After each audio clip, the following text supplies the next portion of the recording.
Good evening everyone. আশা করছি তোমরা সকলেই ভালো আছো। তো অনেক দিন পর একটা ভিডিও নিয়ে আসলাম। এটা একটা রেসিপি ভিডিও। তো এটাকে পটলের দোলমা বলে। তো দেখো আজকে আমি নিরামিষ করে এটা করব, যেহেতু আজকে শনিবার। তো পটলটাকে ছুলে নিয়ে পটলের ভেতর থেকে যত বিচি টিচি আছে সব কিছু বের করে নিলাম। তো নিয়ে এটাকে ভালো করে ধুয়ে এটার মধ্যে এখন একটু নুন আর হলুদ আর একটু চিনি মাখিয়ে রাখবো। তো মাখলে পরে তেলের মধ্যে যখন তুমি জিনিসটা সাতলাবে তখন দেখবে ভিতরের মধ্যে সব কিছু সুন্দর করে ঢুকে গেছে। তো এটা মেখে রেখে দিলাম আমি সাইডে।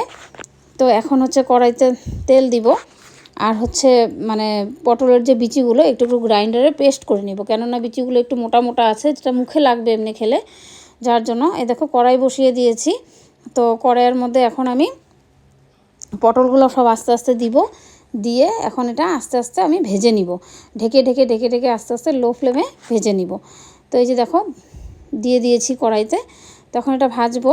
আর পাশের কড়াইতে এখন আমি ইসেটা দিয়ে দিব, আলু আর টমেটো দিয়ে দিব, দিয়ে এটার মধ্যে একটু নুন দিয়ে সুন্দর করে ঢেকে ঢেকে এটা একটু পুরের জন্য রেডি করব।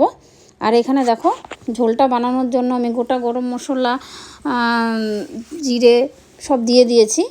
তো নুন দিয়ে একটুখানি এটাকেও ঢেকে ঢেকে ঢেকে ঢেকে করব। আর এখানে দেখো যে পটলের যে পেস্টটা বিচির ওইটা দিয়ে দিলাম, দিয়ে এখন একটু হলুদ দিব, জিরের গুঁড়ো দিব, লঙ্কার গুঁড়ো আমি খাই না, জিরের গুঁড়ো আর ধনের গুঁড়ো দিব, দিয়ে সুন্দর করে একটু চিনি দিয়ে এটাকে সাতলাবো আস্তে আস্তে। এটা হতে একটু টাইম লাগবে। তো এটা সুন্দর করে সাতলে সুন্দর করে ঢেকে ঢেকে দিয়ে করব, যেটা জিনিসটা যাতে ভালো হয়। আর এখানে মশলাটা রেডি করব ঝোলের জন্য, টমেটো, কাঁচা লঙ্কা, আর এখানে পনিরটাও দিয়ে দিলাম পুরের মধ্যে। একটু পনির দিলে খেতে ভালো লাগে, তোমরাও পনির দিয়ে করতে পারো বা অনেকে আমিষও করতে পারে পেঁয়াজ রসুন দিয়ে। তারপরে দেখো ঝোলের আলুর মধ্যে আমি মশলা সব দিয়ে দিলাম, এখানে জিরের গুঁড়ো, হলুদের গুঁড়ো, চিনি সব দিয়ে ওটাকে হতে দিচ্ছি। আর এখানে পুরটা হয়েই এসেছে, দেখো কড়াইয়ের থেকে ছেড়ে ছেড়ে দিয়েছে। তো পুরটা হয়ে গেছে, আর এখানে এটাও রেডি হয়ে গেছে ঝোলটা যে করব। আর এই যে পুরটা নামিয়ে নিলাম। তো ঝোলের জন্য সব রেডি হয়ে গেছে, এখানে গরম জল দিয়ে দিলাম। তো ঝোলটা এখন আস্তে আস্তে হবে। তো এটা আমি আস্তে আস্তে এখন ঢেকে দিব করব। আর এখানে পটলের পুরটা রেডি হয়ে গেছে, তো পটলের মধ্যে সব ভরে নিব। তো দেখো গরম দেখে ঠিকমতো আমি ভরতেও পারছি না, খুব গরম ছিল।